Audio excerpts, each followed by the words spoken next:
Bismillahirrahmanirrahim. Assalamualaikum warahmatullahi wabarakatuh. Alhamdulillah hamdan katsiran thayyiban mubarakan fihi kama yuhibbu rabbuna wa yarda. Wassalatu wassalamu ala Rasulillah wa ala alihi wa ashabihi wa man tabi'ahum bi ihsanin ila yaumil wa ba'd. Para hadirin jamaah Masjid Al-Mu'tadin yang semoga senantiasa dirahmati oleh Allah Subhanahu wa taala. Alhamdulillah kita bersyukur kepada Allah Subhanahu wa taala di kesempatan malam hari ini Allah Subhanahu wa taala kembali bisa mengumpulkan kita di dalam sebuah majlis yang insyaallah diberkahi oleh Allah Subhanahu wa taala, yaitu pada kegiatan Safari Dakwah Al-Ustaz Iskandar Dinata LC Hafizullah taala, yang mana pada malam hari ini beliau berkesempatan hadir dan mengisi kajian Islam di Masjid Al-Mu'tadin ini. Dan insyaallah taala beliau akan bersafari dakwah tidak hanya di kota Pontianak, tapi beliau juga akan bersafar di kota Singkawang dan kota Sambas. Adapun agenda beliau malam hari ini adalah tabligh akbar di Masjid Al-Mu'tadin Buntan pada hari ini, yaitu akan dimulai pada maghrib sampai dengan selesai. Kemudian dilanjutkan dengan besok, yaitu kajian Islam di Masjid Fastabiqul Khairat Singkawang pada pukul 10 sampai dengan zuhur. Kemudian akan dilanjutkan di Sambas, yaitu pada hari Sabtu mulai pada maghrib sampai dengan selesai, dan subuh hari Ahad subuh mulai pada subuh sampai dengan selesai. Perlu kami informasikan kepada para jamaah sekalian, insyaallah ta'ala pada kesempatan di malam hari ini beliau akan membahas sebuah tema yang berjudul persatuan yang sebenarnya. Kemudian sebelum kegiatan kita mulai, kami akan membacakan sedikit profil dari beliau. Beliau Al-Ustaz Iskandar Dinata LC Hafizullah taala adalah seorang pimpinan atau mudir Pondok Pesantren Al-Khulafa Ar-Rasyidun Kota Tasikmalaya, pengajar di Ma'had Ihya As-Sunnah Kota Tasikmalaya, pemateri tetap di Radio Roja Bandung dan Radio Riyadul Jannah Tasikmalaya. Kemudian beliau juga mengisi kajian rutin di berbagai tempat di Jawa Barat seperti Kota Tasikmalaya, Kota Bandung, Ciamis, Cimahi, dan Kampung Santri Cilembu. Dan beliau juga pernah menjadi kontributor di Insan TV. Kemudian para hadirin jamaah yang semoga senantiasa dirahmati oleh Allah Subhanahu wa taala, pada malam hari ini insyaallah taala panitia akan menyebarkan kotak infak, yang mana kotak tersebut akan diperuntukkan sebagian untuk penggalangan dana untuk kaum muslimin di Rohingya. Kami mengajak kepada kaum muslimin sekalian untuk bersama membantu saudara kita yang ada di Rohingya. Kemudian sebelum kita mulai, ada beberapa hal yang ingin kami sampaikan kepada para jamaah sekalian yang berkenaan dengan adab kita, yaitu yang pertama, hendaknya kita menjaga ketertiban bagi yang membawa anak untuk selalu menjaga anaknya agar tidak membuat situasi kajian berlangsung kacau. Kemudian bagi yang membawa HP untuk mensilentkan HP dan tidak merekam video kajian selain panitia. Baik, terima kasih. Kesempatan kepada Ustaz Iskandar Dinata LC Hafizullah untuk menyampaikan materi pada malam hari ini. Kepada Ustaz dipersilakan. Assalamualaikum warahmatullahi wabarakatuh.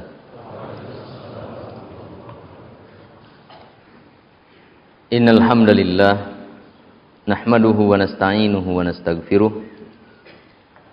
wa na'udzu billahi min syururi anfusina wa min sayyiati a'malina. May yahdihillahu fala mudhillalah wa may yudlil fala hadiyalah. Asyhadu an la ilaha illallah wahdahu la syarikalah wa asyhadu anna Muhammadan abduhu wa rasuluh. Allahumma salli ala Muhammad wa ala ali Muhammad kama sallaita ala Ibrahim wa ala ali Ibrahim innaka Hamidum Majid.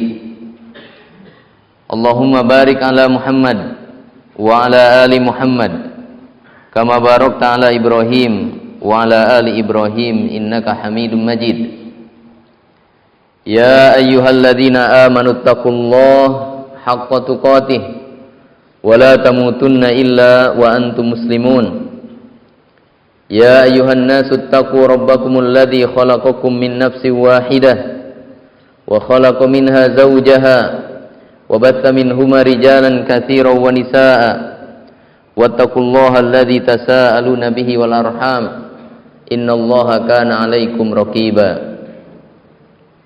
يا أيها الذين آمنوا اتقوا الله وقولوا قولا سديدا يصلح لكم أعمالكم ويغفر لكم ذنوبكم ومن يطع الله ورسوله فقد فاز فوزا عظيما أما بعد فإن أصدق الحديث كتاب الله وخير الهدى هدى محمد صلى الله عليه وسلم وشر الأمور محدثاتها فإن كل محدثة بدعة وكل بدعة ضلالة وكل ضلالة في النار. Yang saya hormati para asatidzah, para pengurus Masjid Al-Muhtadin, yang saya hormati panitia pelaksana kajian pada kajian kita malam hari ini, dan yang saya hormati seluruh hadirin, ikhwah dan akhwat yang semoga dimuliakan Allah Subhanahu wa taala. Alhamdulillah, saya bersyukur kepada Allah Subhanahu wa taala bahwa pada malam hari ini Allah Subhanahu wa taala memberikan kepada saya nikmat yang sangat besar, karena saya bisa bertemu dan berkumpul dengan ikhwah sekalian yang walaupun saya dengan ikhwah sekalian jauh berbeda tempatnya, bahkan mungkin antara sesama kita ini tidak saling mengenal, bahkan tidak ada hubungan secara nasab, akan tetapi dengan nikmat yang besar berupa nikmat akidah dan nikmat di atas sunnah, Allah Subhanahu wa taala telah mengumpulkan orang-orang yang terpisah secara jauh, baik terpisah daerahnya maupun terpisah zamannya. Sebagaimana yang telah dikatakan oleh para ulama bahwa ahlus sunnah adalah satu, mereka adalah jamaah walaupun mereka berbeda tempat dan berbeda masanya. Maka merupakan kesyukuran yang sangat besar pada malam hari ini Allah Subhanahu wa taala mengizinkan dan memberikan kesempatan kepada saya untuk bertemu dan berkumpul dengan saudara-saudara saya seiman, seakidah dan satu manhaj, sama-sama berusaha untuk meniti sunnah Rasulullah SAW dengan pemahaman para sahabatnya. Para hadirin jamaah sekalian rahimani wa rahimakumullah, Allah Subhanahu wa taala telah berfirman di dalam Al-Qur'an surat Ali Imran ayat 102 dan 103. Di dalam ayat 102 Allah taala berfirman, A'udzubillahi minasyaitonir rajim. Ya ayyuhalladzina amanu taqullaha haqqa tuqatih wa la tamutunna illa wa antum muslimun. Kemudian dalam ayat 103 Allah taala berfirman, wa'tasimu bihablillahi jami'an wa la tafarraqu. Wahai orang-orang yang beriman, bertakwalah kalian kepada Allah dengan ketakwaan yang sebenar-benarnya, dan janganlah kalian mati kecuali dalam keadaan Islam. Berkata Abu Bakar As-Siddiq radhiyallahu an, wala tamutunna ay ala kalimati la ilaha illallah.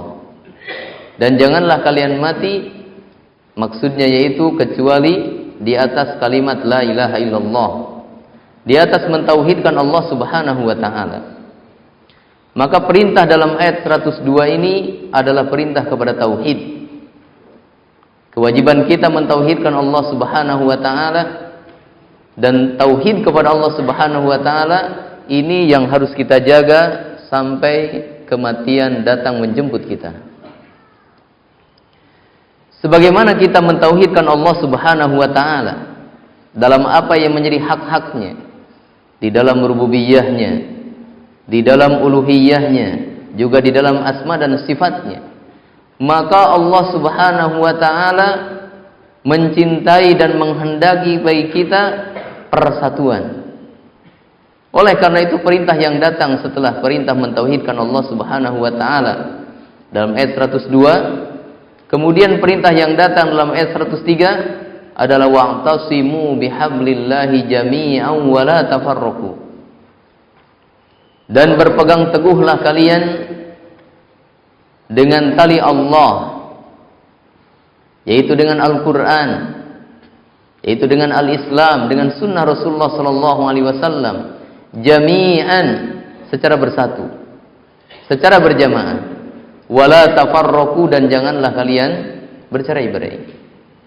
Sebagaimana Allah taala mencintai kita semuanya untuk mentauhidkannya di dalam beribadah kepadanya.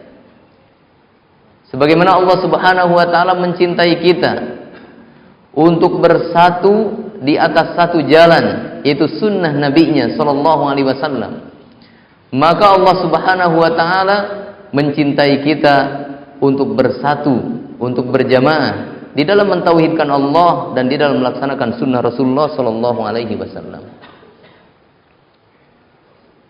Rasulullah sallallahu alaihi wasallam dalam sebuah hadis yang diterima dari sahabat Abu Hurairah radhiyallahu an, Rasulullah sallallahu alaihi wasallam telah bersabda, "Innallaha yardha lakum thalathan wa yaskhatu lakum thalathan. Yardha lakum an ta'buduhu wa la tusyriku bihi syai'a wa an ta'tasimu bihablillahi jami'an wa la tafarraqu wa an tanasahu man wallahu Allahu amrakum wa yakrahu lakum qila wa qala wa idha'atal mali wa kathratas su'al." Sesungguhnya Allah Subhanahu wa taala meridhai bagi kalian 3 perkara dan membenci bagi kalian 3 perkara.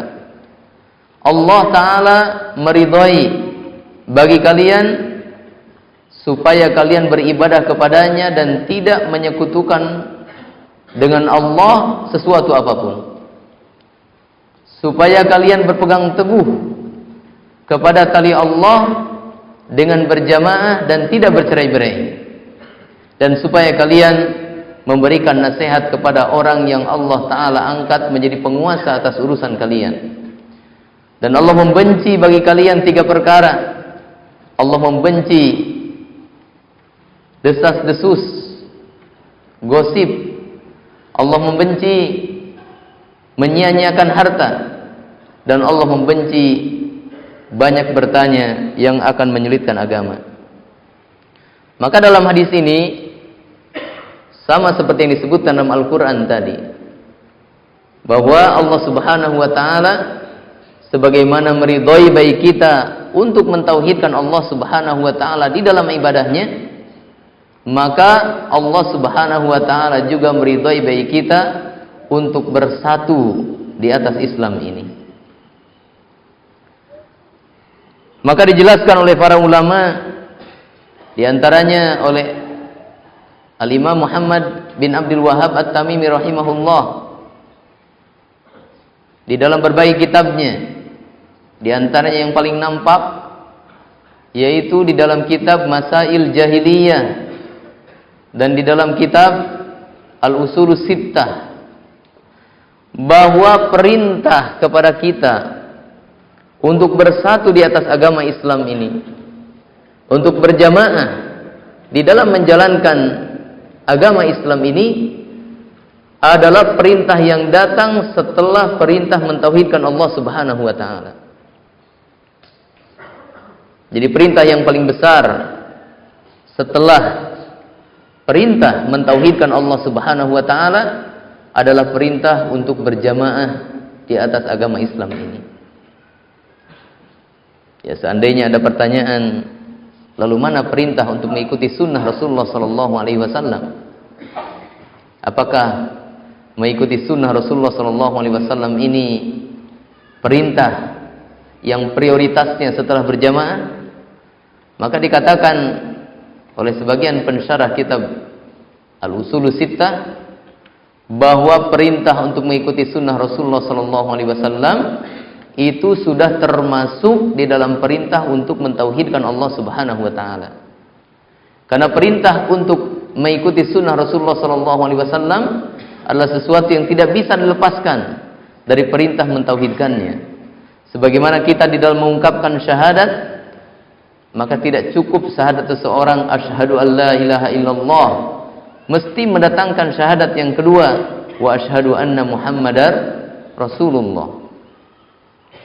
Karena mentauhidkan Allah Subhanahu wa taala ini melazimkan kita untuk mentauhidkan pengikutan kita, yaitu di dalam mengikuti Rasulullah sallallahu alaihi wasallam.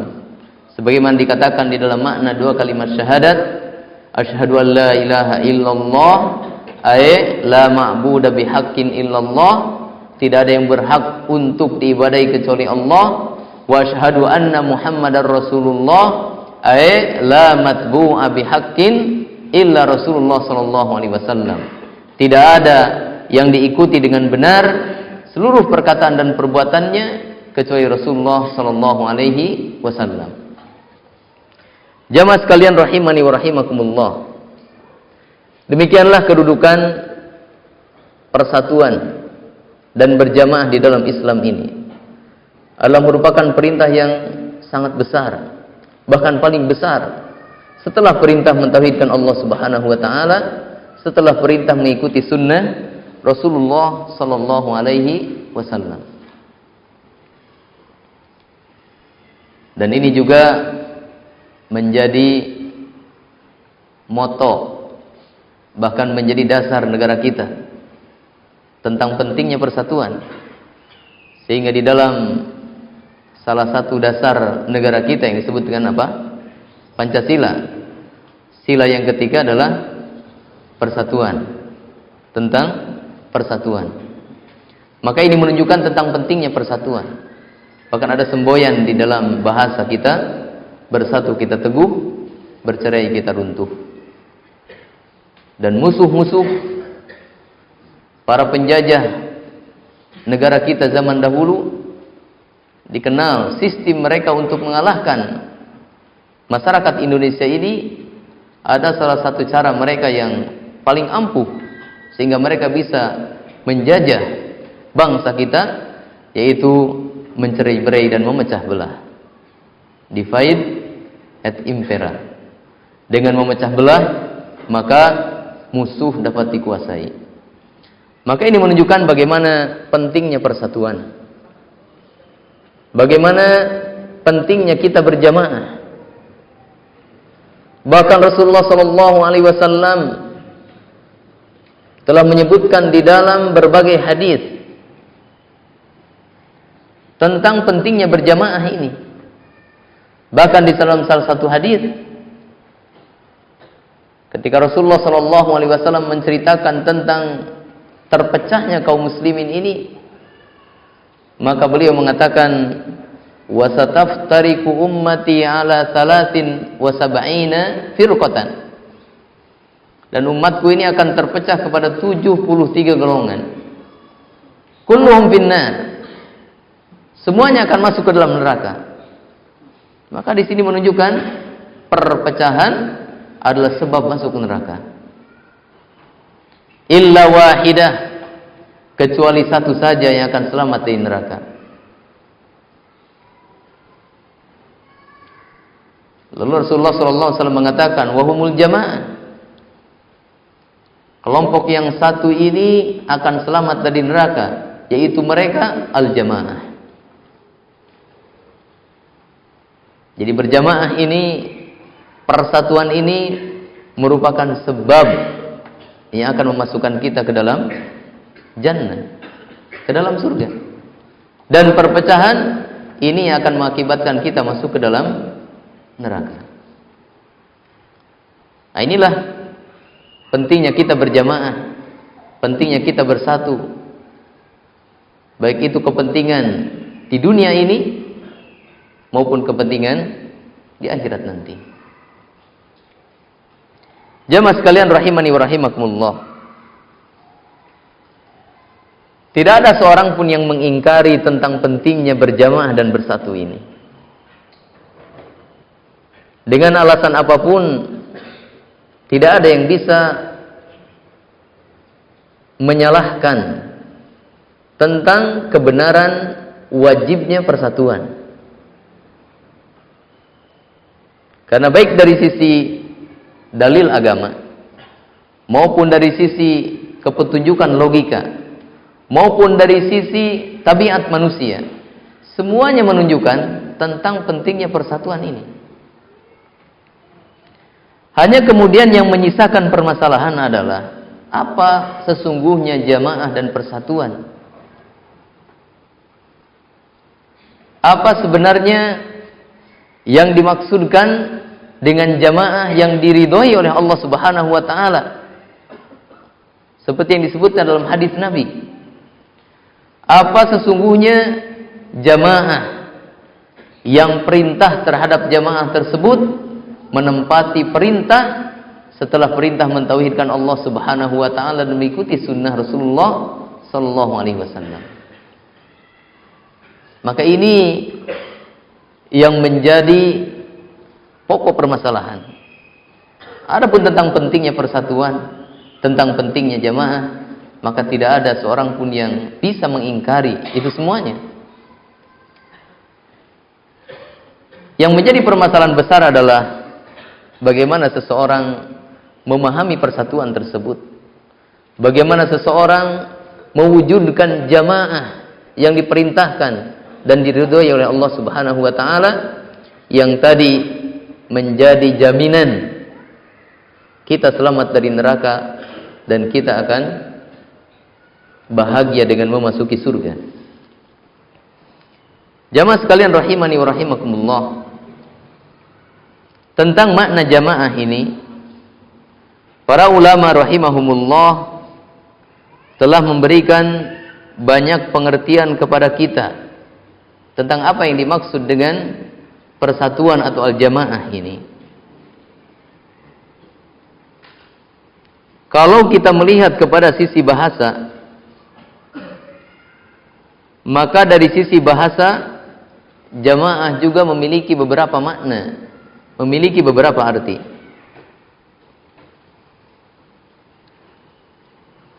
Yang pertama diantaranya, al-jamaah memiliki arti al-ijtima' wa huwa diddu at-tafarruqi, yaitu bersatu kebalikan dari bercerai-berai.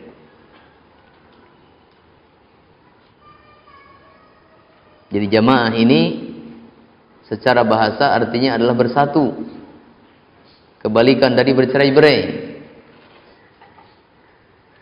Kemudian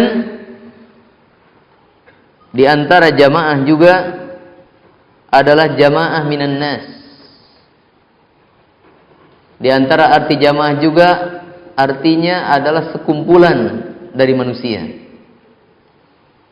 Seperti kalau kita mendirikan sholat, maka dikatakan sholat berjamaah apabila dalam sholat tersebut berkumpul minimal 2 orang. Maka secara bahasa jamaah artinya adalah jama'atul minan nas, adalah sekumpulan dari manusia. Kemudian di antara arti jamaah juga menurut bahasa adalah al-ittifaqu,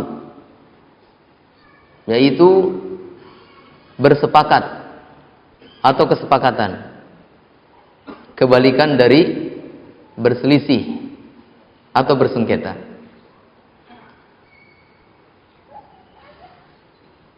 Kemudian di antara arti secara bahasa juga, jamaah adalah al-adadul kabiru minan nas.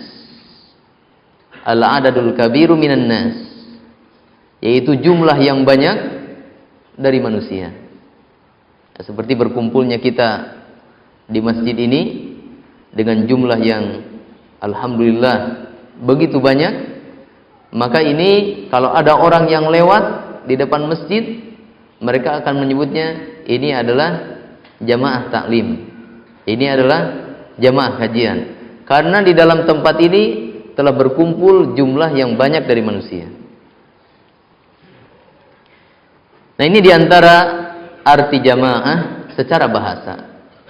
Yang tentunya arti jamaah secara istilah tidak akan keluar dari arti jamaah secara bahasa ini. Hanya saja kadang-kadang pengertian istilah ini lebih luas dan itu sedikit. Kadang-kadang pengertian istilah ini lebih sempit dan itu yang paling banyak. Jadi pengertian bahasa dengan pengertian istilah kebanyakannya lebih luas pengertian bahasa dan lebih sempit pengertian istilah. Karena pengertian istilah ini memaknai sebuah kata atau sebuah nama dengan mempersempit ruang lingkupnya untuk menjelaskan apa sesungguhnya yang dimaksud dengan kata tersebut. Demikian juga dengan jamaah.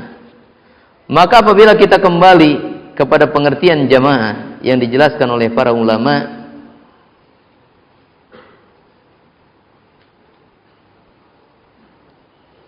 di antaranya oleh Imam Asy-Syatibi di dalam kitabnya Al-I'tisam, beliau menyampaikan bahwa pengertian jamaah secara istilah, yang pertama di antara pengertian jamaah ini adalah jama'atus sahabah, adalah kelompok para sahabat. Adalah kelompok para sahabat. Sebagaimana yang disebutkan dalam sebuah hadis yang diriwayatkan oleh Abdullah ibnu Umar radhiyallahu anhuma, di mana Rasulullah sallallahu alaihi wasallam bersabda, "La yajma'u Allahu hadhihi al-ummata 'ala dhalalatin. Yadullahi 'alal jamaah." Rasulullah sallallahu alaihi wasallam bersabda, tidaklah Allah Ta'ala mengumpulkan umat ini di atas kesesatan. Tangan Allah di atas jamaah. Nah, apa yang dimaksud dengan jamaah dalam hadis ini? Maka jamaah yang paling pokok yang dimaksud dalam hadis ini dikatakan oleh beliau adalah jama'atus sahabah, adalah para sahabat. Dan mereka adalah jamaah pertama yang ada di dalam Islam. Sebelum kedatangan kita, bahkan jauh sebelum kita, yaitu tabi'in, tabi'ut tabi'in, kemudian para ulama setelah mereka dan generasi kaum muslimin berikutnya, maka telah datang sebelum mereka sekelompok jamaah yang pertama kali mengikuti Islam ini. Yaitu siapa mereka? Para sahabat ridwanullah alaihim ajmain. Nah, maka kalau dikatakan ikutilah jamaah, kita harus berjalan di atas jalan jamaah. Maka arti pertama dari kewajiban mengikuti jamaah dan berjalan di atas jamaah adalah kita mengikuti siapa? Para sahabat. Adalah kita berjalan di atas jalan para sahabat. Sebagaimana yang dikatakan dalam sebuah hadis tentang terpecahnya umat ini ke dalam 73 golongan. Kemudian yang selamat cuma satu, yaitu jamaah. Maka Rasulullah SAW ditanya, "Qila wa man hiya ya Rasulullah?" Siapakah jamaah tersebut wahai Rasulullah? Qala, maka Rasulullah SAW menjawab, ma ana alaihi al-yauma wa ashabi. Jamaah itu adalah apa yang ditempuh oleh aku pada hari ini dan para sahabatku. Jadi kewajiban atau kita mengikuti jamaah adalah artinya mengikuti Rasulullah SAW dan para sahabatnya. Jadi yang dimaksud dengan bersatunya kita, berjamaahnya kita, yang ini diperintahkan oleh Allah Subhanahu wa taala setelah perintah tauhid dan mutaba'ah kepada Rasulnya, dan ini adalah perkara yang Allah taala ridhai dan cintai, maka maksud dari persatuan tersebut adalah apa? Mengikutinya kita terhadap jalan yang telah ditempuh oleh Rasulullah dan para sahabatnya. Al-jama'atul uwal, jamaah yang pertama di dalam Islam ini yaitu para sahabat radhiyallahu anhum ajmain.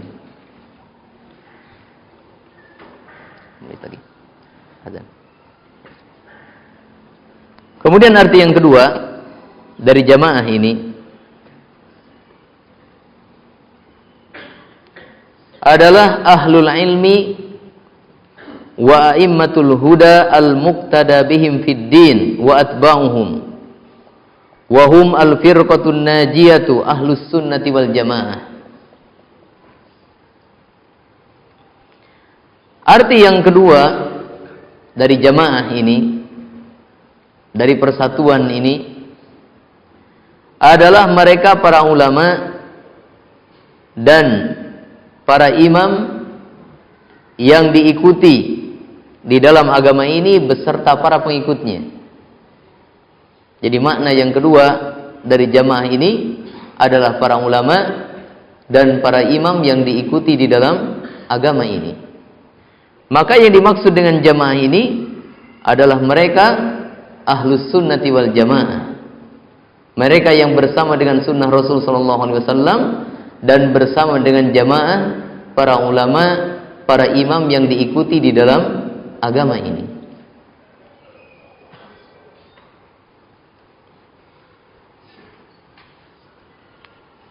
Sehingga Imam Ahmad rahimahullahu ta'ala beliau mengatakan tentang al-jamaah yang disebutkan di dalam banyak hadis,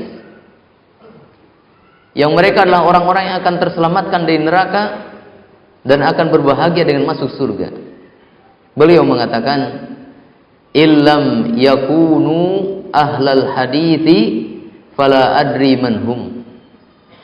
Seandainya yang dimaksud jamaah tersebut bukanlah ahli hadis, bukanlah para ulama yang mengajarkan ilmu kepada manusia, mengajarkan sunnah Rasul kepada manusia, maka aku tidak mengetahui lagi siapa yang dimaksud dengan jamaah.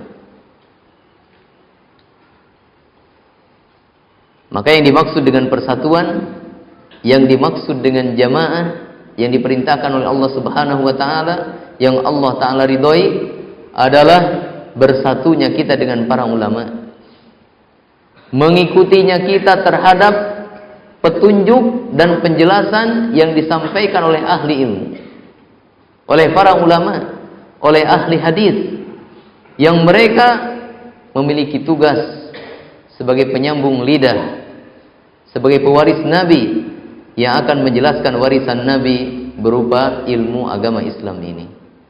Jamaah sekalian rahimani wa rahimakumullah, untuk sementara jeda dulu untuk dikumandangkan adzan isya. Bismillah, walhamdulillah, wassalatu wassalamu ala Muhammadir Rasulillah wa ala alihi wa ashabihi wa man tabi'ahu wa mawalahu ba'd.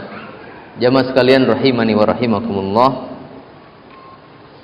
tadi kita telah sampai kepada pengertian persatuan atau jamaah yang sebenarnya yang diinginkan oleh syariat kita. Kita sampai kepada pengertian yang kedua, poin yang dimaksud dengan jamaah adalah para ulama, para ahli hadis, para ahli ilmu yang diikuti di dalam agama ini. Maka yang dimaksud dengan persatuan adalah bersatunya kita dengan mereka, bersatunya kita dengan penjelasan-penjelasan mereka, bersatunya kita dengan mereka secara fisik, berkumpulnya kita bersama mereka di majelis mereka, berkumpulnya kita di tempat yang di situ ada ulamanya. Ini adalah makna dari persatuan yang kedua. Dan ini ditunjukkan diantaranya oleh hadis Nabi SAW dalam salah sebuah lafaz tentang hadis jamaah yang tadi saya sampaikan. Ketika Rasulullah SAW ditanya tentang siapa itu jamaah, maka beliau menjawab, man ala mithli ma ana alaihi al-yawma wa ashabi. Adalah orang yang berada di atas apa yang telah ditempuh olehku pada hari ini dan para sahabatku. Sehingga Imam Ahmad mengatakan, kalau mereka bukan ahli hadis, kalau mereka bukan ahli ilmu, maka aku tidak mengetahui siapa yang dimaksud dengan jamaah tersebut. Kemudian pengertian jamaah yang ketiga yang ini diinginkan oleh syariat kita adalah al-jama'atu alal ijtima'i, atau al-jama'atu bimakna al-ijtima'i alal haqqi wa adamil furqah. Berkumpulnya kita di atas kebenaran dan tidak bercerai-berainya kita dari kebenaran tersebut. Jadi berkumpulnya kita di atas kebenaran dan tidak bercerai-berainya kita dari kebenaran tersebut. Allah Subhanahu wa taala telah berfirman dalam ayat yang tadi saya baca, surat Ali Imran ayat 103, wa'tasimu bihablillahi jami'an wa la tafarraqu. Dan berpegang teguhlah kalian dengan tali Allah secara berjamaah, secara bersatu, dan jangan bercerai-berai. Di dalam ayat ini Allah merintahkan kita untuk bersatu di atas talinya, yaitu kitabullah, itu sunnah Rasulullah SAW, itu apa yang diajarkan oleh para sahabat, apa yang dijelaskan oleh para ulama, dan kita tidak keluar dari itu semuanya. Allah Subhanahu wa taala telah berfirman dalam ayat lain,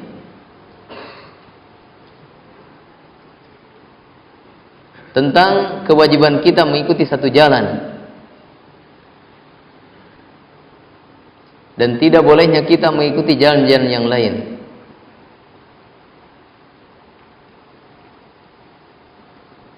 Di mana Allah Subhanahu wa taala telah berfirman, wa anna hadza sirati mustaqiman fattabi'uhu wa la tattabi'us subula fatafarraqu bikum an sabilihi. Dan bahwasanya ini adalah jalanku yang lurus, maka ikutilah jalan tersebut. Dan janganlah mengikuti jalan-jalan yang lain, maka akan memisahkan kalian dari jalan Allah Subhanahu wa taala. Dikatakan oleh para ulama, seperti dikatakan oleh Syekh Saleh bin Abdul Aziz Al-Syaikh hafizahullah taala, bahwa ini dalam Syarah Fadlul Islam, apabila kita melihat kepada ayat-ayat Al-Quran, kebanyakan menyebutkan jalan Allah dengan lafaz yang mufrad, seperti ayat tadi, wa anna hadza sirati mustaqima. Seperti dalam ayat lain, ihdinas siratal mustaqim, tidak dengan bentuk jamak, menunjukkan bahwa kebenaran cuma satu, yaitu al-haq, kebenaran yang diajarkan oleh Al-Quran, oleh sunnah Rasulullah SAW, dan apa yang ditempuh oleh para sahabat ridwanullah alaihim ajma'in. Tapi terkadang kita mendapatkan di dalam Al-Quran menyebutkan jalan itu dengan banyak. Seperti firman Allah Ta'ala, walladzina jahadu fina lanahdiyannahum subulana. Dan orang-orang yang bersungguh-sungguh di jalan kami, maka kami akan menunjukkan kepadanya jalan-jalan kami. Maka berkata Syekh, kata jalan dalam ayat ini diungkapkan dengan jama' yang menunjukkan banyak. Ini adalah tafasiluddin, ajaran agama. Bahwa ajaran dalam agama kita ini, masalah-masalah yang ada dalam agama kita ini sangat banyak. Jamaah sekalian rahimani wa rahimakumullah, makna jamaah yang ketiga yang tadi saya sampaikan adalah beradanya kita di atas kebenaran, berkumpulnya kita bersama dengan kebenaran.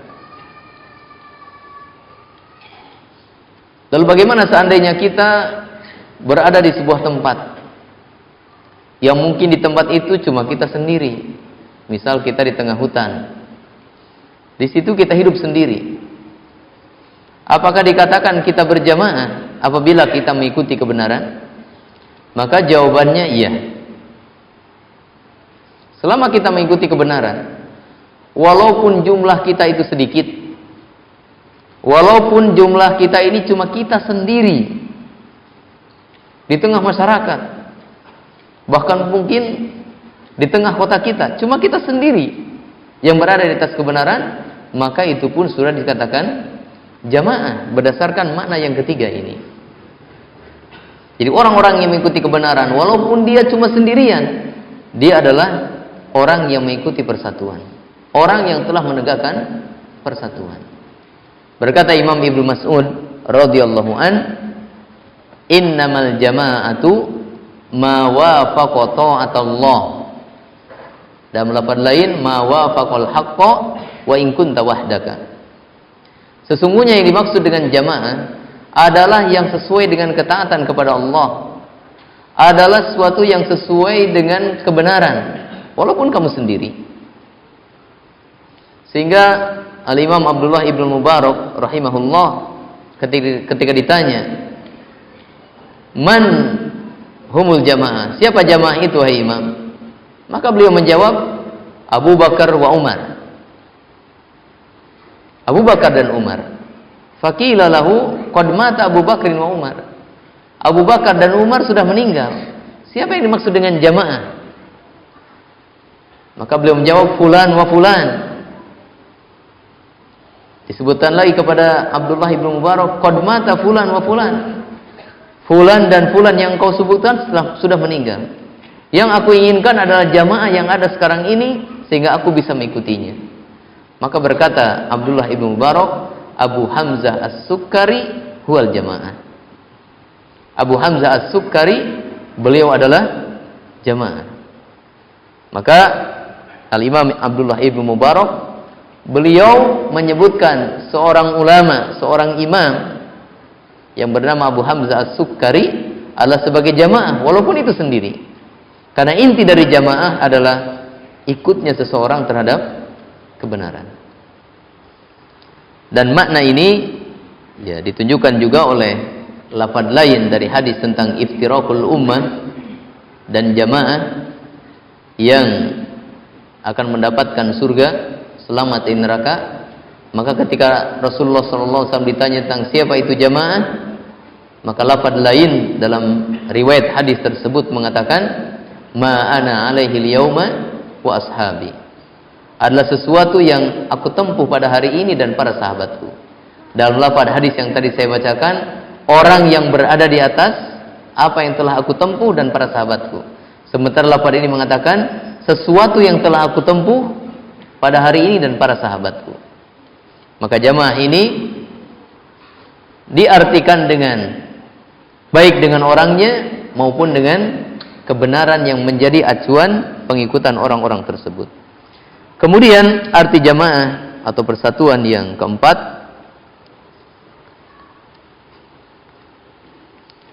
yang diartikan dengan atau yang dimaksud dengan jamaah adalah majmu'ul muslimin wa sawaduhum al-a'dham 'ala sunnah idza ijtama'u 'ala imamin aw amrin min umurid din allati laha aslun fi syar'i aw amrun min masalihid dunya. Yang dimaksud dengan jamaah adalah berkumpulnya kaum muslimin. Berkumpulnya kaum muslimin atas seorang pemimpin di antara mereka. Berkumpulnya kaum muslimin atas seorang pemimpin di antara mereka.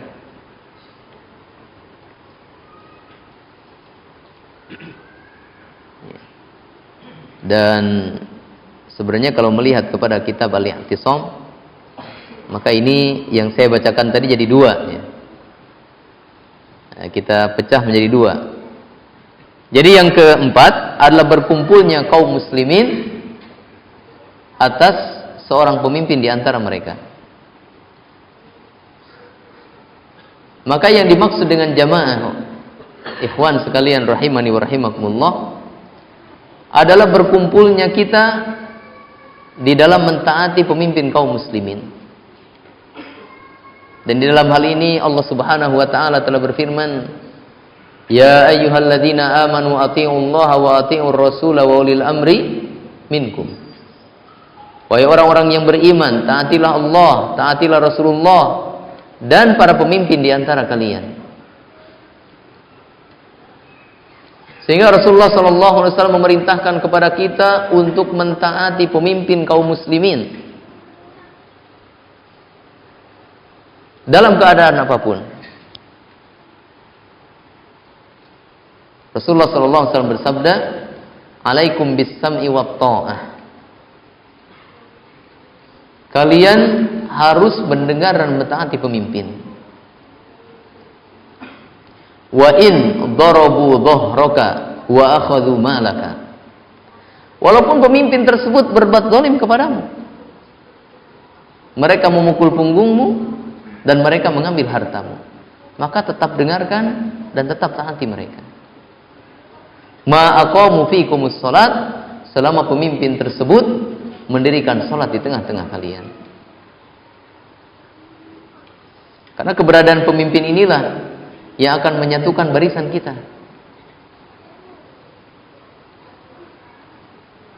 Sehingga dikatakan oleh Imam Ibnu Mas'ud radhiyallahu an, ya, ketika diadukan kepada beliau tentang kezaliman penguasa yang ada pada waktu tersebut, maka beliau menjawab bahwa keberadaan seorang imam yang zalim itu lebih baik daripada terjadinya haraj selama 1 bulan. Jadi keberadaan imam yang zalim itu lebih baik daripada ketika tidak ada imam yang zalim, maka akan terjadi haraj selama waktu yang panjang. Dikatakan dari arti haraj ini adalah terjadinya fitnah, terjadinya perpecahan, dan makna haraj yang paling kuat, dan itu memang disebutkan dalam hadis Nabi, adalah al-qatlu wal qital. Akan terjadinya pembunuhan dan peperangan antara kaum muslimin itu sendiri. Dan kita bisa menyaksikan bagaimana ketika kosongnya kepemimpinan, tidak adanya kepemimpinan, atau ada pemimpin tapi pemimpin tersebut sudah tidak ditaati, bagaimana akan terjadi perpecahan di kalangan masyarakat kita. Ya, bagaimana kita saksikan tragedi yang terjadi di akhir-akhir kekuasaan Orde Baru sampai ke daerah kami sendiri itu ada efeknya. Ya. Sampai-sampai kota kami yang jauh dari Jakarta, ya sekitar 6 jam, itu terjadi keributan juga. Terjadi pembakaran toko di mana-mana. Nah, toko yang selamat adalah toko yang di depannya ada tulisan "Saya Muslim". Yang tidak ada tulisan dibakar. Pabrik-pabrik dan seterusnya. Bagaimana kekacauan terjadi? Akibat pemimpin sudah tidak ditaati. Dan mungkin kita lihat di negara-negara Timur Tengah pada hari ini, bagaimana kekacauan-kekacauan, pembunuhan-pembunuhan terjadi akibat pemimpin sudah tidak ditaati lagi. Jadi yang dimaksud dengan persatuan yang keempat adalah bersatunya kaum muslimin atas seorang pemimpin di antara mereka. Mereka mentaati pemimpin tersebut, mereka mendengarkannya, dan mereka tidak memberontak terhadap pemimpin tersebut.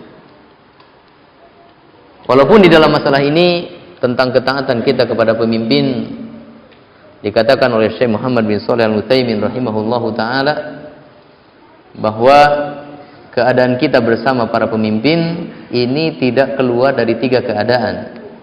Yang pertama, pemimpin tersebut memerintahkan kepada kita dengan perintah yang sesuai dengan syariat Islam. Maka wajib bagi kita mentaati pemimpin tersebut. Karena hakikatnya adalah mentaati syariat agama kita. Kemudian yang kedua, pemimpin memerintahkan kepada kita dengan sesuatu yang melanggar syariat Islam. Maka terhadap perintah ini kita tidak boleh mentaatinya. Tetapi kita tidak boleh memberontak kepada pemimpin tersebut. Diabaikan perintahnya, tapi kita tetap mengakuinya sebagai pemimpin kita dan mentaatinya dalam urusan lain. Adapun dalam urusan kemaksiatannya, maka kita tidak boleh untuk mentaatinya. La ta'ata li makhluqin fi ma'siyatil khaliq. Tidak boleh bagi kita untuk mentaati makhluk siapapun di dalam hal menyelisihi Allah Subhanahu wa taala. Kemudian yang ketiga, pemimpin kita memerintahkan kepada kita dengan suatu perintah yang tidak melanggar syariat Islam, tapi tidak juga diperintahkan di dalam agama kita. Itu dalam urusan-urusan sosial, dalam urusan-urusan kemasyarakatan. Umpamanya kewajiban memiliki identitas diri, KTP, SIM, akte kelahiran. Umpamanya kewajiban mentaati rambu-rambu lalu lintas dan seterusnya. Tidak ada perintahnya dalam Al-Quran dan Sunnah, tapi tidak ada juga larangannya dalam Al-Quran dan Sunnah. Maka wajib bagi kita untuk mentaati pemimpin dalam hal tersebut, karena ini masuk kepada keumuman kewajiban mentaati pemimpin dalam masalah yang tidak menyelisihi perintah Allah dan Rasulnya Sallallahu Alaihi Wasallam. Ini persatuan yang makna persatuan yang keempat. Kemudian makna persatuan yang kelima adalah bimakna al-ijma', yakni ijma'ul ulama atau ijma'ul ummah ala amrin min umuriddin, yaitu bersatunya para ulama, sepakatnya para ulama, sepakatnya para ulama di dalam salah satu urusan, dalam sebuah urusan di antara urusan-urusan agama. Maka di antara arti persatuan adalah mengikutinya kita terhadap apa yang disepakati oleh para ulama. Rasulullah sallallahu alaihi wasallam telah bersabda, "La tajtami'u ummati 'ala dhalalatin." Umatku tidak akan bersatu, tidak akan berkumpul di atas kesesatan. Jadi andaikan para ulama ini sepakat, maka ketahuilah kesepakatan mereka itu benar. Kesepakatan mereka itu tidak akan berada di atas kesesatan. Sehingga ijma atau kesepakatan para ulama ini menjadi hujjah.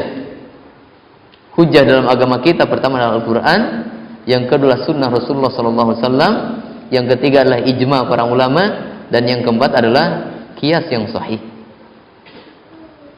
Sehingga Rasulullah SAW mengancam, man syadza finnar. Siapa yang menyelisihi apa yang disepakati oleh umatku, apa yang disepakati oleh para ulama, maka dia telah menyendiri masuk ke dalam neraka. Jadi dia telah memisahkan dirinya untuk memasuki neraka. Maka tidak boleh bagi kita untuk menyelisihi apa yang telah disepakati oleh para ulama. Jamaah sekalian rahimani wa rahimakumullah, sebenarnya banyak arti dari jamaah, tetapi secara inti jamaah tersebut adalah kembali kepada 5 arti yang telah disebutkan tadi. Dan kalau kita simpulkan, maka persatuan yang sebenarnya, persatuan yang sesungguhnya adalah persatuan yang mencakup kepada 2 hal. Jadi 5 perkara tadi kalau kita ringkas, maka itu menjadi 2 hal atau 2 perkara. Yang pertama adalah bersatunya kaum muslimin di atas kebenaran, di mana kebenaran tersebut adalah apa yang ditempuh oleh Rasul dan para sahabatnya, di mana kebenaran tersebut adalah apa yang disepakati oleh para ulama kita, di mana kebenaran tersebut adalah apa yang dijelaskan oleh para ulama, para imam yang menjadi ikutan di dalam agama kita. Kemudian yang kedua, bersatunya kaum muslimin di dalam mentaati para pemimpin, di dalam mentaati para pemimpin mereka, di dalam mentaati para penguasa mereka, tidak menyelisih pemimpin, tidak memberontak terhadap pemimpin. Inilah persatuan yang sesungguhnya. Inilah persatuan yang dimaksudkan sebagai persatuan yang diperintahkan setelah perintah kepada tauhid dan sunnah, mutabah terhadap sunnah Rasulullah SAW, dan persatuan yang diridhoi oleh Allah Subhanahu wa taala. Jamaah sekalian rahimani wa rahimakumullah. Alhamdulillah di Pontianak ini, di Kalimantan Barat ini asatidahnya banyak. Tadi saya sempat berkumpul ta'aruf dan berkenalan dengan para asatidah yang saya hormati. Dan jumlahnya tadi kurang lebih berapa? 35 ya saja kalau nggak salah. Sekalimantan Barat ini. Nah, kalau kita ingin bersatu, kalau kita ingin berjamaah, maka bersatulah dengan beliau-beliau ini. Nah, sebagaimana yang disebutkan tadi dalam pengertian jamaah yang ketiga, bersama para ulama, ahli ilmu yang diikuti di dalam agama ini. Janganlah sampai kita menyelisihi mereka.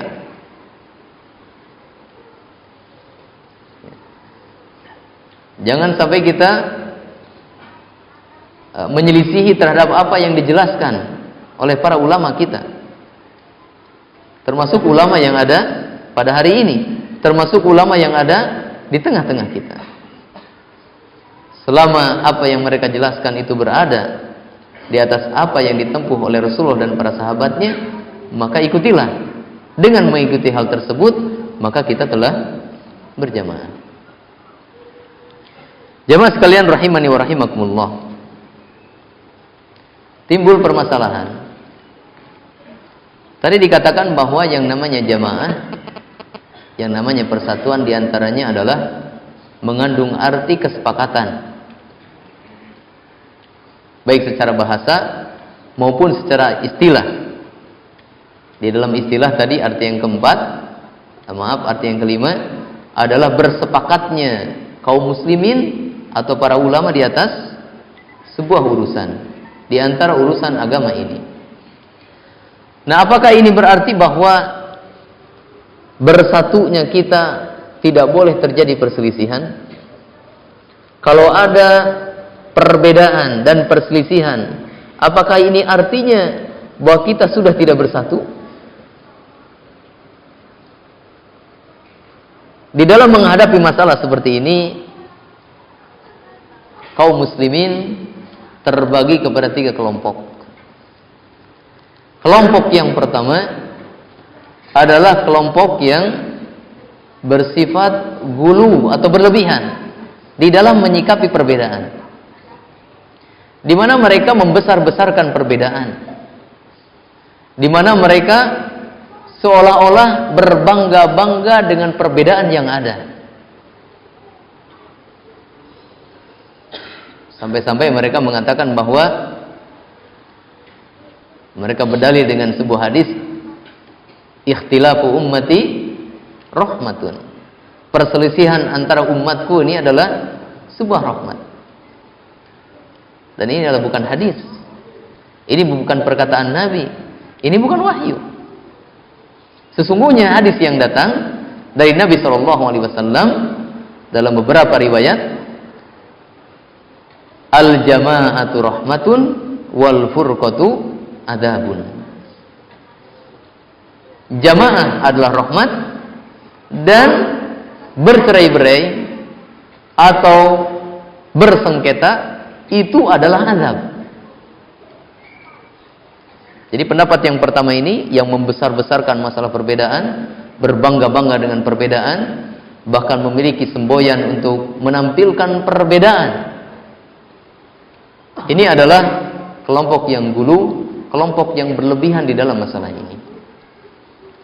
Kemudian kelompok yang kedua adalah kelompok yang jafa. Kelompok yang mereka tidak melihat kepada kenyataan yang ada. Mereka menolak perbedaan apapun bentuknya. Jadi keberadaan kita dalam jamaah ini harus tidak ada perbedaan. Ada perbedaan, maka sudah bukan jamaah lagi. Ya, dari satu sisi mereka ini adalah orang-orang yang tidak melihat kepada kenyataan yang ada.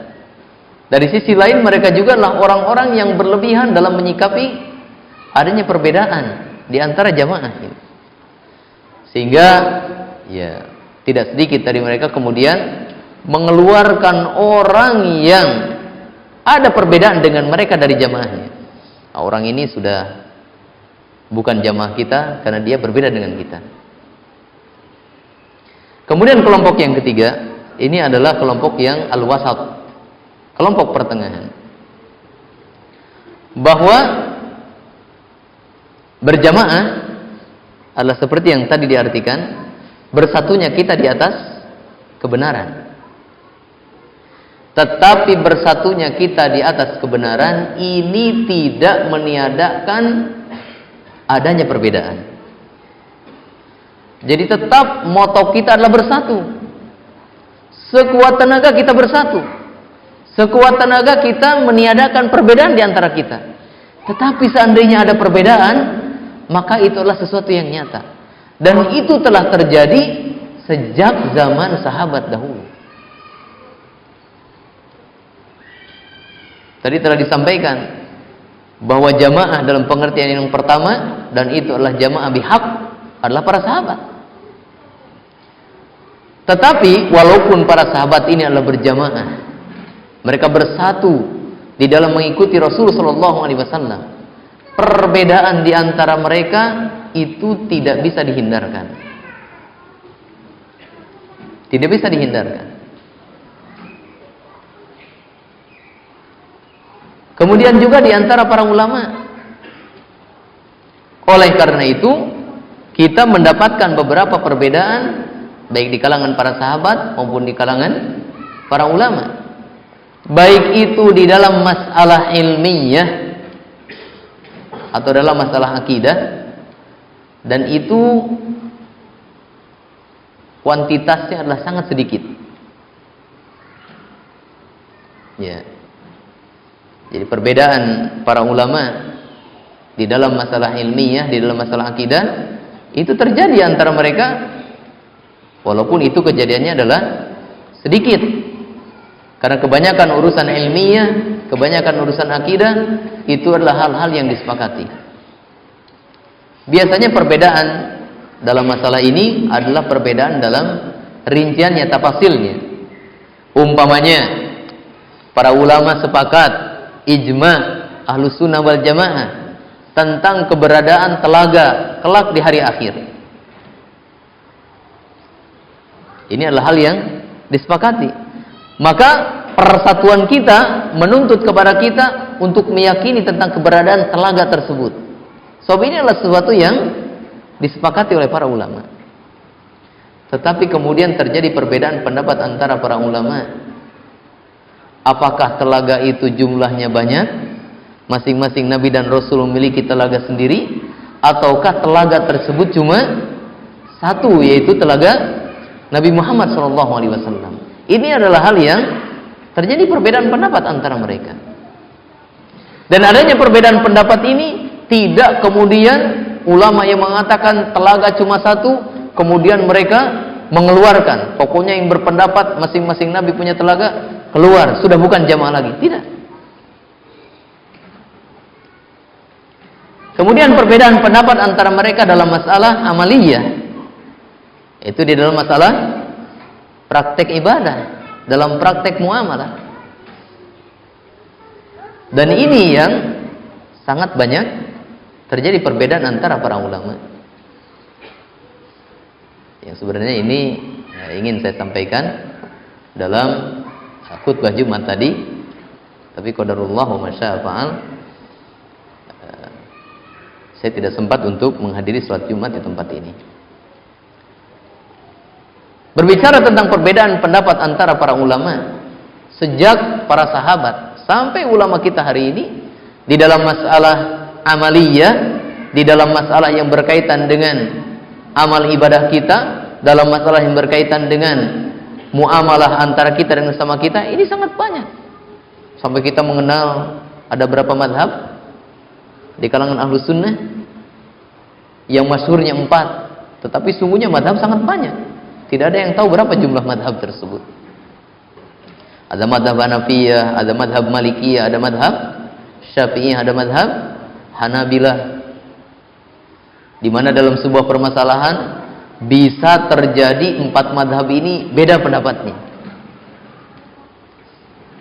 Beda pendapatnya. Seperti dalam misalkan tata cara duduk tasyahud.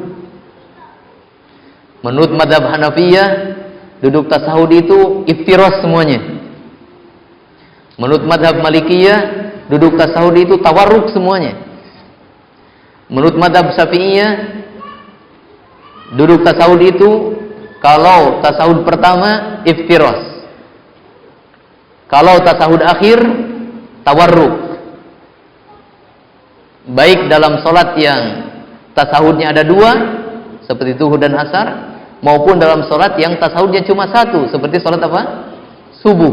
Pokoknya tasyahud akhir yang di situ ada salam, duduknya adalah tawarruk. Menurut mazhab Hanabilah, duduk dalam tasyahud itu, tasyahud pertama adalah iftiras. Adapun tasyahud kedua adalah tawarruk. Adapun salat yang tasyahudnya cuma 1 seperti salat subuh atau salat sunnah rawatib, maka duduknya adalah iftiras. Jadi dalam masalah duduk saja 4 madhab ini beda semuanya. Tapi apakah kemudian mereka mengeluarkan dari jamaah? Tidak. Bahkan Imam Ahmad ditanya, apakah kita sholat di belakang orang yang kunut subuh? Karena Imam Ahmad tidak kunut subuh. Maka beliau menjawab, qad qanatal muslimun, saya lupa kata-katanya, yang artinya kaum muslimin itu telah kunut dalam subuh dan kaum muslimin itu tidak kunut dalam subuh. Artinya mau imamnya kunut subuh atau tidak kunut subuh, silakan sholat di belakangnya, tidak ada masalah.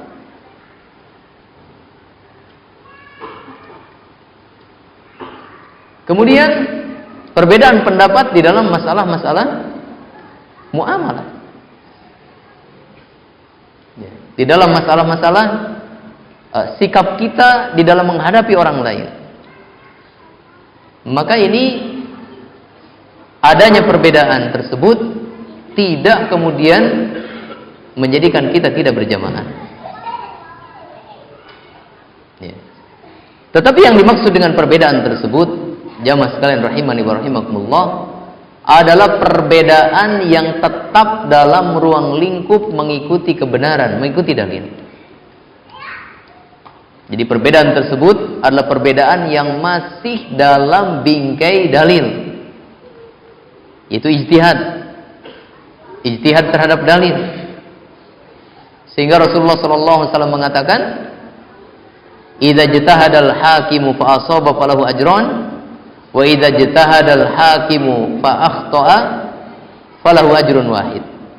Apabila seorang hakim, seorang pemimpin, seorang ulama berijtihad, mengikuti dalil, lalu dia benar dalam ijtihadnya, maka dia mendapatkan 2 pahala. Dan apabila seorang alim, seorang ulama, seorang pemimpin berijtihad, mengikuti kebenaran, tapi dia salah dalam ijtihadnya, maka dia tetap mendapatkan pahala, itu 1 pahala. Maka adanya perbedaan jamaah sekalian rahimani wa rahimakumullah. Dari satu sisi, dalam bingkai jamaah ini kita berusaha untuk tidak memunculkan perbedaan. Karena tadi disebutkan dalam hadis, wal furqatu adzabun. Perbedaan, tercerai-berai ini adalah azab. Tetapi dalam sisi lain, kita tidak menafikan, kita tidak meniadakan tentang adanya fenomena perbedaan ini. Dan perbedaan itu benar. Perbedaan itu tidak mengeluarkan kita dari jamaah selama perbedaan tersebut masih dalam bingkai ijtihad kita terhadap dalil. Maka apabila kita melihat adanya perbedaan antara para asatidzah, antara para ulama di dalam masail ilmiah, dalam masalah amaliyah atau dalam masalah muamalah, selama mereka mengikuti, mengacu kepada kebenaran dalil, selama mereka mengikuti kepada keterangan para ulama, mereka tetap adalah ahlus sunnah wal jamaah. Tidak pantas bagi kita untuk kemudian mengucilkannya, memisahkannya, kemudian menganggap dia sudah bukan jamaah, dia bukan ahlus sunnah lagi. Ya, adapun bagaimana sikap kita di dalam menghadapi perbedaan, sikap kita dalam menghadapi perpecahan, supaya kita bisa menjaga jamaah ini, maka insya Allah ini akan dibahas dalam pertemuan di mana? Di Singkawang ya, besok ya. Insya Allah yang akan dibahas dalam pertemuan di kota Singkawang besok jam 10 ya. Insya Allah. Jadi sebenarnya ya pertemuan kita di Singkawang nanti adalah lanjutan dari pertemuan kita di Masjid Al-Muhtadin ini. Ini sesi pertama, dan di Singkawang adalah sesi yang kedua tentang bagaimana nasihat para ulama di dalam menghadapi adanya fenomena perbedaan atau perpecahan. Untuk pertemuan kita di malam hari ini kita cukupkan sampai di sini. Mudah-mudahan apa yang disampaikan ini menjadi manfaat bagi kita semuanya dan menjadi tambahan ilmu bagi kita semuanya, yang benar dari Allah Subhanahu wa taala dan Rasulnya, dan yang salah adalah dari kekeliruan saya pribadi. Saya mohon maaf atas segala kekurangan dan kesalahan, dan saya berterima kasih atas segala perhatian dan kesabaran jamaah sekalian di dalam mengikuti kajian kita pada malam hari ini. Untuk selanjutnya adalah sesi tanya jawab. Saya persilahkan kepada pembawa acara untuk membimbing acara tanya jawab ini. Baik, jazakumullah khair kepada Ustaz Islam dan TFC Rizal atas penyampaian di kesempatan malam hari ini. Jamaah sekalian, insyaallah kita akan melanjutkan kepada sesi tanya jawab. Kembali kami memastikan kepada seluruh jamaah, bagi yang bertanya bisa melalui SMS atau WA di 0813131896. Insyaallah saya akan bacakan pertanyaan pertama yang masuk melalui nomor center. Assalamualaikum Ustaz, apakah pembentukan partai, ormas, organisasi Islam dan semisalnya termasuk memisahkan diri dari jamaah? Waalaikumsalam warahmatullahi wabarakatuh. Ya, karena tadi pertanyaannya pakai salam, saya jawab salamnya. Tapi sungguhnya tidak perlu pakai salam. Membuat organisasi tertentu, apakah ini mengeluarkan kita dari jamaah atau tidak? Apakah ini berarti mengeluarkan kita dari sunnah dan jamaah atau tidak? Maka jawabannya, menurut apa yang saya dengar dari guru saya, Ustaz Abu Qatadah Hafizahullah, dan beliau ini menyampaikan apa yang disampaikan oleh guru beliau, Syekh Mukbil rahimahullah, bahwa kebutuhan terhadap adanya persatuan seperti lembaga atau organisasi tertentu, ini adalah fitrah manusia. Ini adalah fitrah manusia. Jadi adanya lembaga atau kesatuan tertentu yang mengurusi sebuah masalah, ini adalah tuntutan manusia. Maka kaitannya dengan ini, keberadaan lembaga atau organisasi tertentu yang mewadahi atau mengurusi urusan tertentu, ini mesti dilihat kepada isinya. Jadi sekedar keberadaan lembaga tersebut, sekedar keberadaan organisasi tersebut, maka ini tidak kemudian menyalahi terhadap jamaah. Umpamanya kita membuat yayasan, umpamanya kita membuat lembaga pesantren, ini kan sebuah organisasi juga, di mana keberadaan lembaga ini mengorganisir kegiatan-kegiatan yang ada di lembaga tersebut. Umpamanya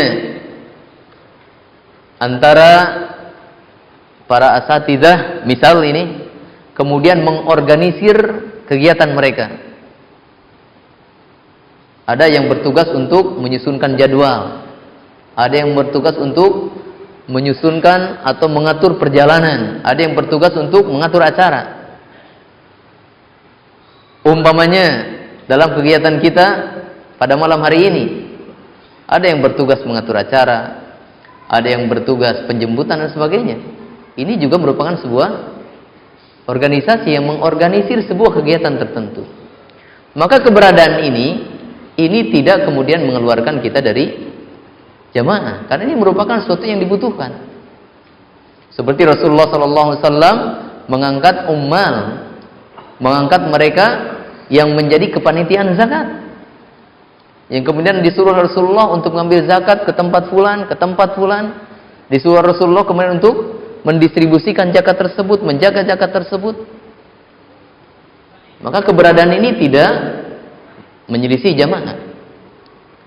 Adapun perkumpulan atau organisasi apapun namanya, andaikan ini pertama menyelisihi terhadap al-haq jamaah itu sendiri.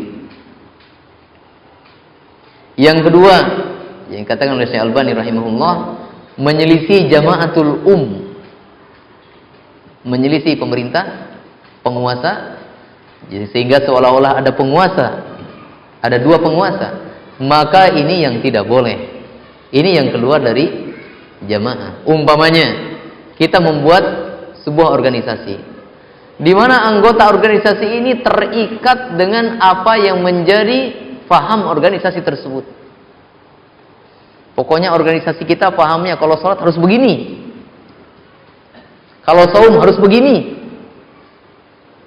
kalau haji harus begini, kalau tidak begini itu bukan organisasi kita. Jadi orang-orang yang datang ke organisasi tersebut diikat dengan apa yang menjadi ijtihad organisasi tersebut. Bahkan pada tingkat akhirnya bisa jadi organisasi ini mengeluarkan kebijakan yang berseberangan dengan kebijakan siapa? Imam, kebijakan pemimpin. Sehingga ini yang dikatakan oleh Syekh Albani, jamaah atau jam'iyah yang menyelisih jamaatul yang menyelisih jamaah yang pokok. Di antaranya adalah pemimpin. Penguasa kita mengatakan A, tiba-tiba kebijakan organisasi mengeluarkan kebijakan B. Jadi siapa yang harus ditaati? Apakah kebijakan penguasa? Kalau begitu kita bisa dikeluarkan dari organisasi. Ataukah kebijakan organisasi? Oh, jangan-jangan nanti kita diusir oleh penguasa, jangan tinggal di Indonesia, pindah sana. Karena telah menyelisihi kebijakan penguasa. Nah, ini yang tidak boleh. Wallahu ta'ala a'lam. Baik, terima kasih atas jawabannya sangat membantu saya pahami. Pertanyaan kedua adalah, Ustaz, bagaimana cara kita menasihati teman yang mulai ingin hijrah, tapi dia malah menjadikan guru, ustaz-ustaz yang masih banyak syubhatnya dan bukan Ustaz bermanhaj salaf. Bagaimana memberikan pemahaman pada dia? Iya. Jamaah sekalian rahimani wa rahimakumullah. Orang yang baru masuk Islam memiliki kelemahan. Oleh karena itu diceritakan dalam sebuah hadis, dan itu dalam perang Hunain, bahwa ada sebagian sahabat yang baru masuk Islam kemudian meminta kepada Rasulullah sallallahu alaihi wasallam, "Ya Rasulullah, ij'al lana zata anwat." Wahai Rasulullah, jadikan bagi kami sebuah pohon untuk menggantungkan senjata-senjata kami.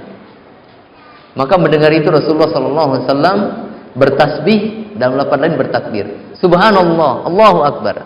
Artinya Rasulullah mengingkari itu. Pelajaran yang dipetik dari hadis ini bahwa barunya seseorang mengikuti kebenaran, barunya seseorang masuk ke dalam Islam, atau barunya seseorang mengenal kebenaran, ini masih dalam kondisi yang lemah, masih dalam kondisi yang labil. Andaikan para sahabat saja seperti begitu, masih ada adat atau kebiasaan jahiliyah mereka terbawa ketika mereka baru masuk ke dalam Islam, maka apalagi dengan kita.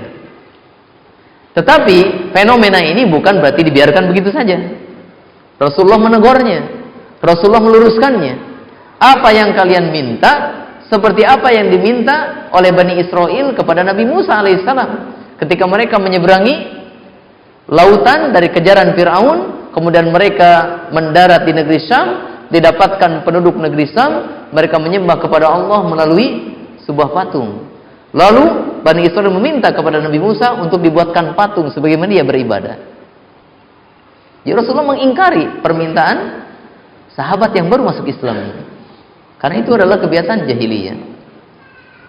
Jadi fenomena seperti yang baru ngaji atau baru hijrah kepada sunnah, andaikan mereka belum bisa memilih-milih mana ustadz yang diikuti, mana sungguhnya ustadz yang mengajak kepada sunnah, dan mana ustadz yang sungguhnya tidak berada di atas sunnah dan seterusnya, maka yang pertama kita harus memaklumi keadaan mereka. Kemudian yang kedua, memaklumi keadaan mereka bukan berarti membiarkan mereka dalam keadaan yang salah tersebut. Kita harus meluruskannya. Kita harus memberitahukan kepadanya seperti yang dikatakan oleh Rasulullah tadi. Yang kalian minta itu adalah kebatilan, seperti pemerintahan Bani Israel terhadap Nabi Musa alaihissalam. Jadi kita harus meluruskannya. Ya, seandainya dia tidak tahu, maka kewajiban kita adalah memberitahu. Itu namanya hikmah. Ud'u ila sabili rabbika bil hikmah. Hikmah itu adalah menjelaskan, al-bayan, menjelaskan sesuatu yang belum diketahui. Kalau seandainya dia sudah mengetahui, tetapi dia tetap menolak, artinya dia melalaikannya, maka wal mau'izatil hasanah, berikan nasihat bahwa kalau kita mengikuti fulan dan fulan, ya memang dalam ceramahnya ada ayat Qur'annya, ada hadisnya, tetapi isinya itu tidak sesuai dengan pemahaman salaf.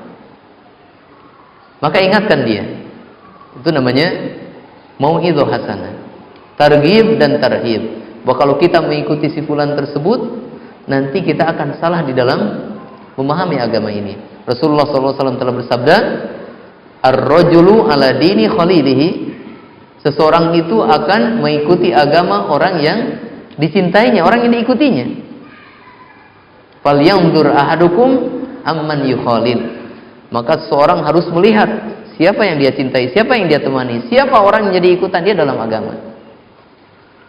Al-isnadu minad din, falyanzur ahadukum amman ya'khudhu dinahu. Kata Ibnu Sirin, yang namanya rujukan agama, sandaran agama seperti muallim, ustadz, syekh dan sebagainya, itu adalah urusan agama.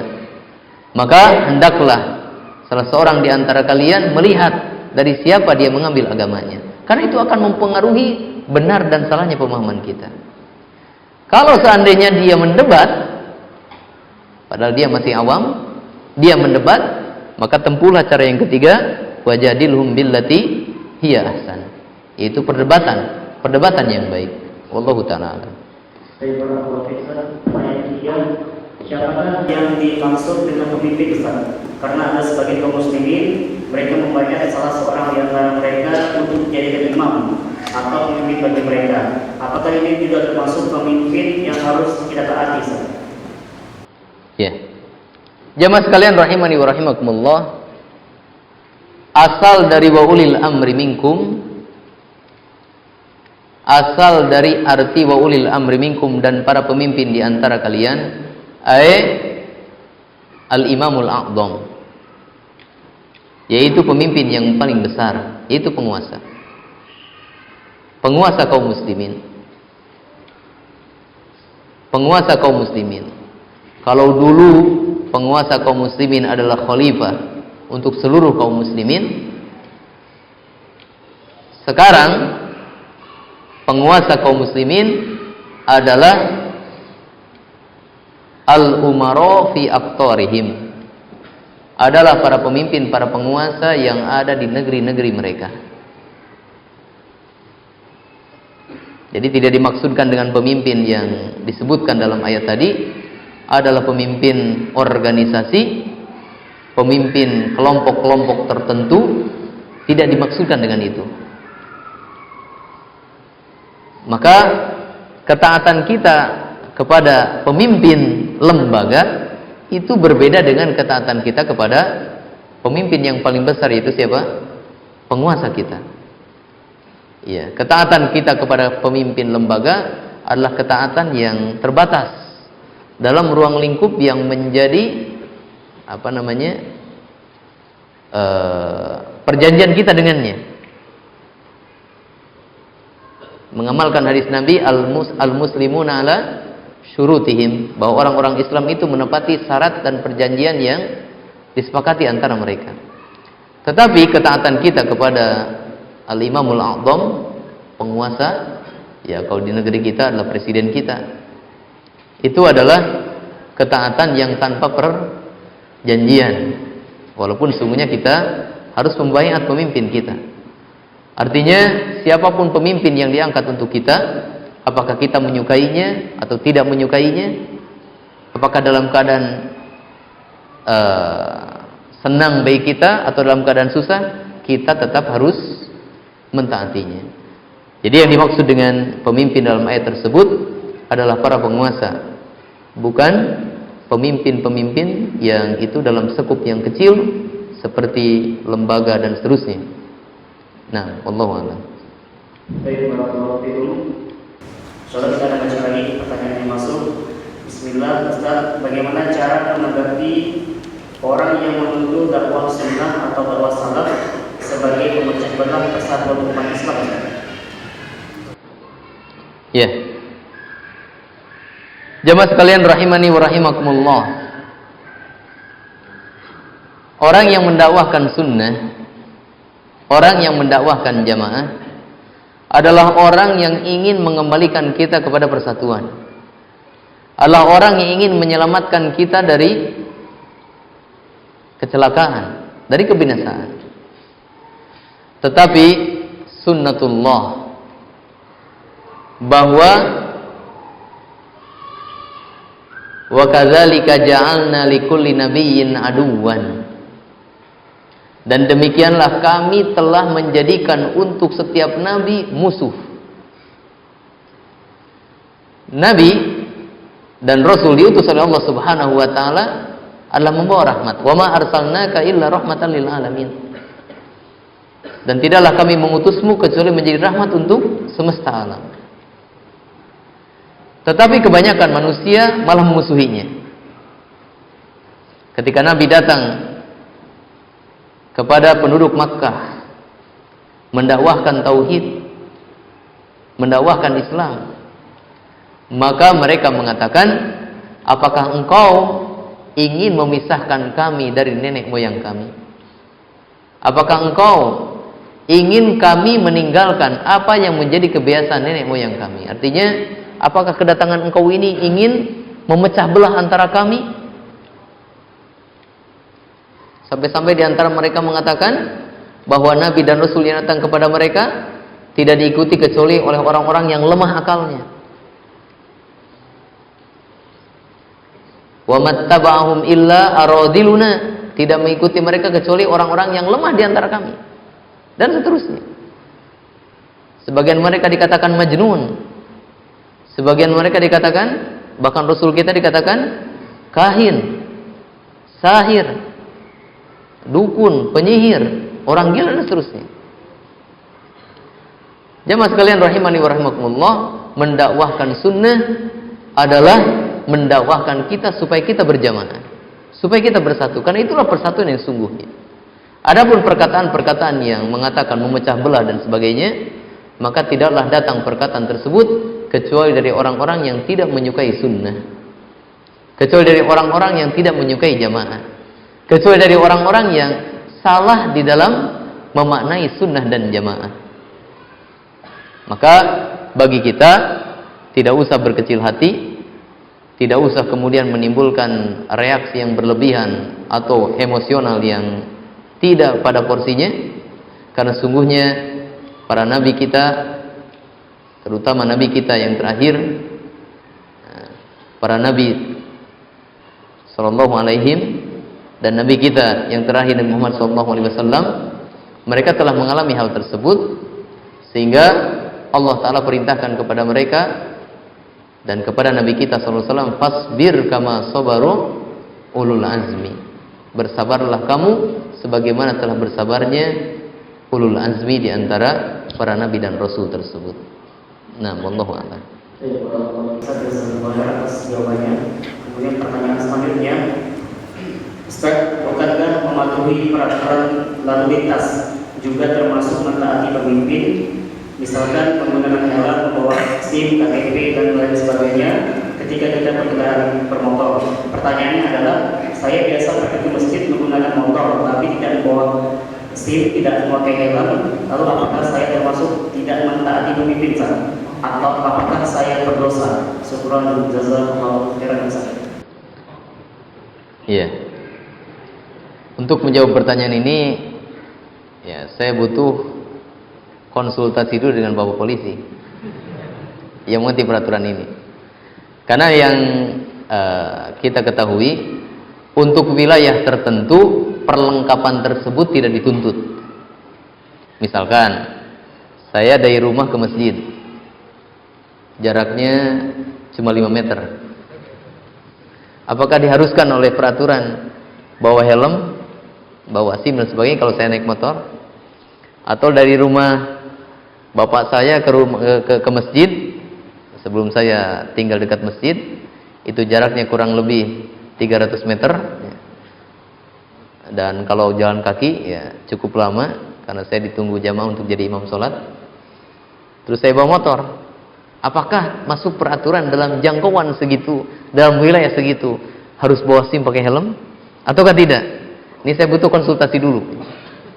Cuma yang ma'ruf, al-ma'rufu urfan kal masruti sarton. Apa yang menjadi kebiasaan itu seperti syarat yang disepakati. Menurut kebiasaan, dalam jangkauan wilayah-wilayah tertentu, perlengkapan tersebut tidak dituntut. Ini yang saya tahu dari kebiasaan, nggak tahu dari hakikat peraturan seperti apa. Adapun untuk wilayah tertentu, misal dari kampung ke kota, yang di situ ada penjagaan polisinya, ya itu diminta pakai helm, bawa perlengkapan surat. Maka dalam masalah ini, ya kita mengikuti apa yang jadi peraturan, apa yang menjadi peraturan dari atau regulasi yang ada di negara kita ini. Nah, apakah kita berdosa kalau seandainya kita melanggar aturan tersebut? Umpamanya lampu merah kita jalan di tempat-tempat yang di situ biasanya ada pemeriksaan polisi, kelengkapan surat dan sebagainya, kita tidak membawanya. Maka jawabannya, andaikan itu sudah menjadi peraturan penguasa kita dan itu adalah sesuatu yang tidak melanggar syariat Islam, maka melanggarnya kita terhadap aturan penguasa tersebut adalah sebuah dosa. Karena kita melanggar perintah Allah Ta'ala tentang kewajiban taat wa ulil amri minkum terhadap penguasa kita. Nah, inilah indahnya ahlu sunnah menempatkan segala sesuatu sesuai dengan sunnah, sesuai dengan syariat agama kita. Wallahu ta'ala a'lam. Baik, barakallahu fiik atas jawabannya. Jamaah sekalian yang dimuliakan oleh Allah Subhanahu wa taala, berkenaan dengan waktu yang membatasi kita, insyaallah taala kita akan bacakan satu pertanyaan terakhir di kesempatan malam hari ini. Insyaallah pertanyaan terakhir di luar tema.